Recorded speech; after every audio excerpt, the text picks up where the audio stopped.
This is Cardinal Francis George. I invite you to join me for the next few minutes to reflect with Father Robert Barron on the Word of God, which is the Word on Fire. Word on Fire Catholic Ministries is a nonprofit ministry at the forefront of Catholic evangelization, using new media to spread the faith on every continent.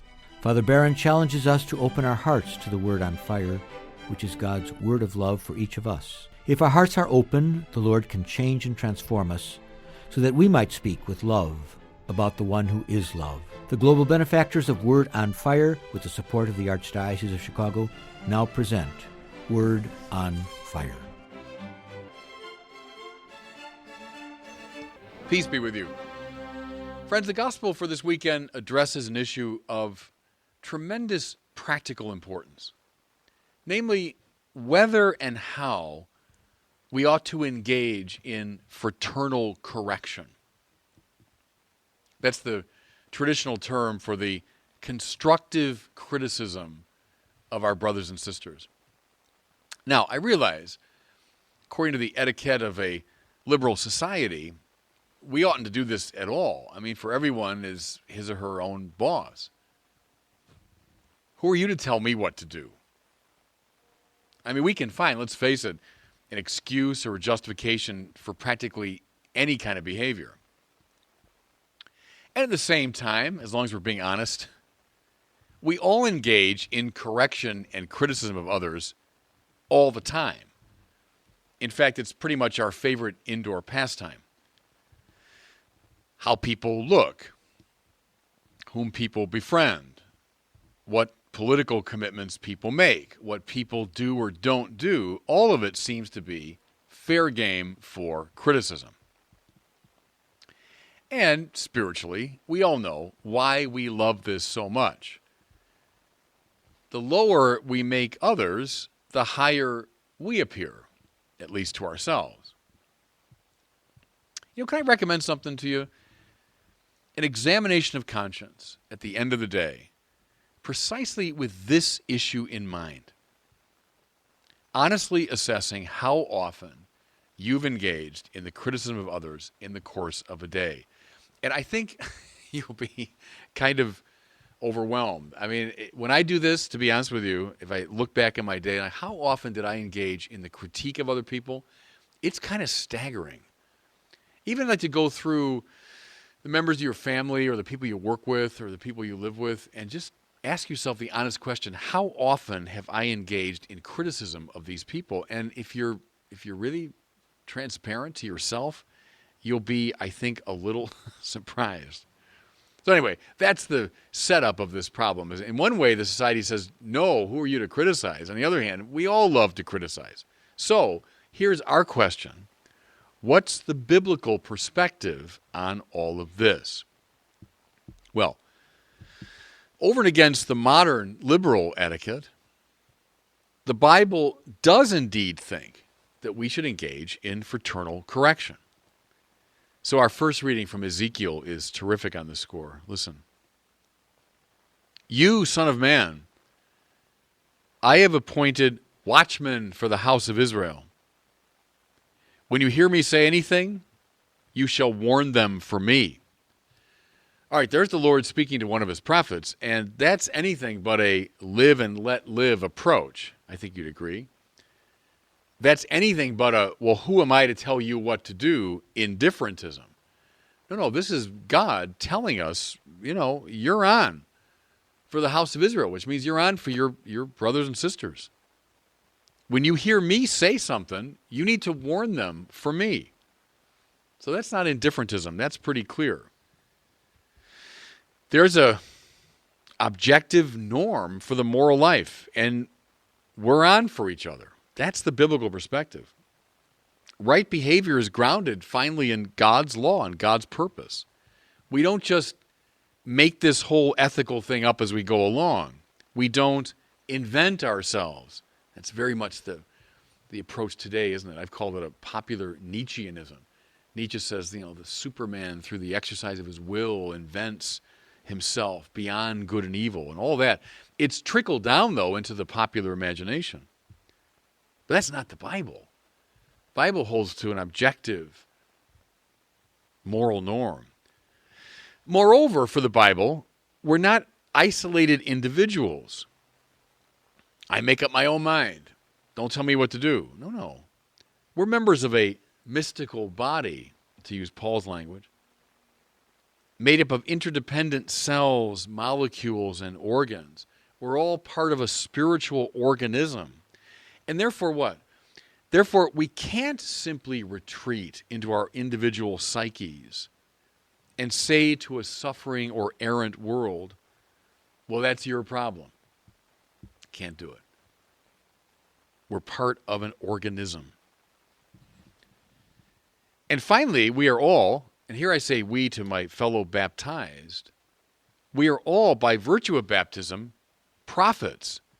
Which is to say, we have the role of Ezekiel. I mean, you can't just say, oh, that's for Ezekiel and a handful of others who are obliged to critique people. No, no. Every baptized person is priest, king, and prophet. So we're on for each other. Okay, so that's the whether, if you want. I mean, whether we should do this, the answer is yeah, we have to. But what about the how? How do you go about fraternal correction? Well, with that in mind, we turn to the extremely clarifying gospel passage for today. Jesus says with utter directness and simplicity, listen, if your brother sins against you, go and tell him his fault between you and him alone. Now, can I ask you, everybody, maybe spend some time this week simply with that line. Spend a little time meditating upon it. Maybe if you're praying before the Blessed Sacrament, pray with that line in mind. Maybe the end of the day, you're doing an examination of conscience. Pray with that line in your mind. Again, if your brother sins against you, go and tell him his fault between you and him alone. What a world of significance in that little recommendation. It holds off the sinful tendency outlined above, namely, running to everyone but the person in question and complaining about him behind his back. That strategy, and God knows we love it, don't we? Fellow sinners. I love it, you love it, we do it all the time. But this strategy is utterly unproductive and spiritually harmful. Now, why? Because it does nothing to help the person you're criticizing, and it puffs up your already inflated ego. Let me just say that again. The trouble with running to everyone but the person that you are criticizing, talking behind his back, it is doing nothing to help the person, and it's puffing up your already inflated ego. Now, I know this is exceptionally difficult, but going to the person himself or herself is both productive and spiritually enlivening. It has at least a fighting chance of accomplishing something, and it confirms you in love. You see, I'm driving it. You go directly to the person involved to bring the critique. You got a fighting chance to really have an effect, and it's confirming you in the stance and attitude of love. But the right thing is, as usual, the hard thing. Notice, please, the accuser here is encouraged to tell the person in question alone and nobody else. Venting and gossiping are not helpful. Okay, suppose this doesn't work. Suppose the person that you're criticizing just, ignores you. Maybe even lashes out at you. This is not permission to revert to form and to start bad-mouthing him to everyone and his brother. So again, that's a pretty good instinct, isn't it? Look, I gave it the old college try. I went to the person and I brought this concern and he just lashed out at me. All right, well, that's it. Now I'm going to go tell the whole world. No. According to Jesus now, following a sort of principle of subsidiarity, you were then encouraged, quote, to bring one or two others into the conversation. Bring it to one or two others, the Lord said. Think here, those who have been through the 12-step process, maybe you've been suffering with an addiction. The intervention method used in a lot of the 12-step programs comes to mind here. You know what I mean? Someone's got a drinking problem or there's an addiction problem or whatever it is.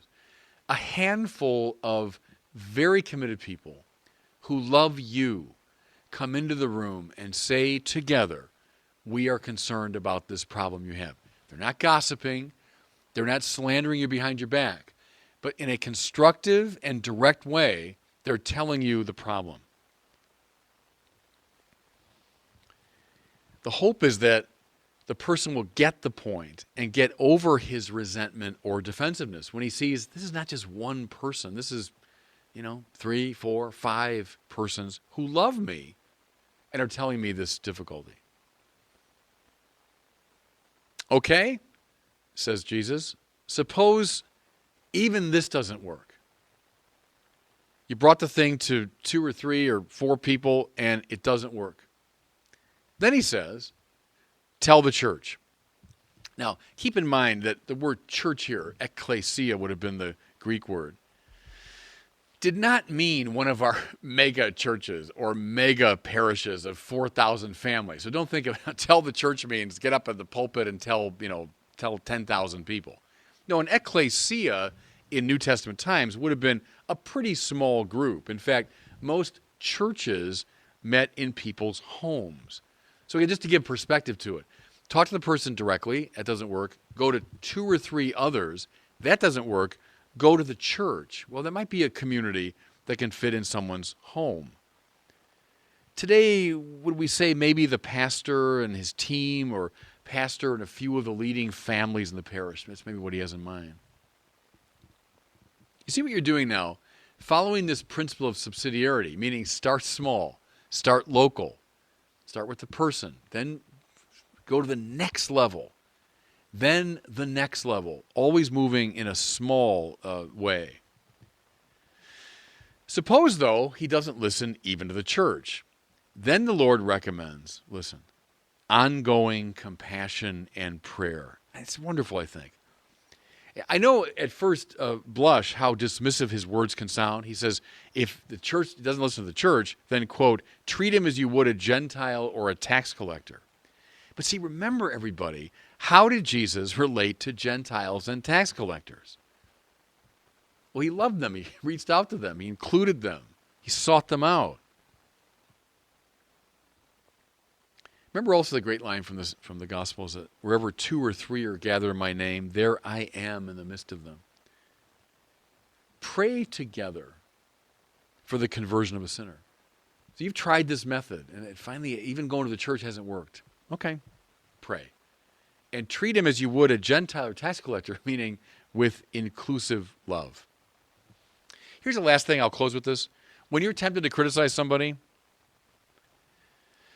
determine that you will do so only out of love, which means criticize the person in the measure that you are willing to help him or her deal with the problem. See, I'm driving it. You're not willing to help, keep your mouth shut. You're willing to help, to that measure, bring the criticism. Spend a little time, everyone, with this wonderful text, which has a lot of applicability to every one of us who struggle with this problem of critique. And God bless you. I hope you were moved today by the Word on Fire. I pray that together we might become a people on fire with love for God and neighbor here in Chicago and wherever these words are heard. Until we join Father Barron again next week, I'm Cardinal Francis George, and I pray that God will bless you and those you love.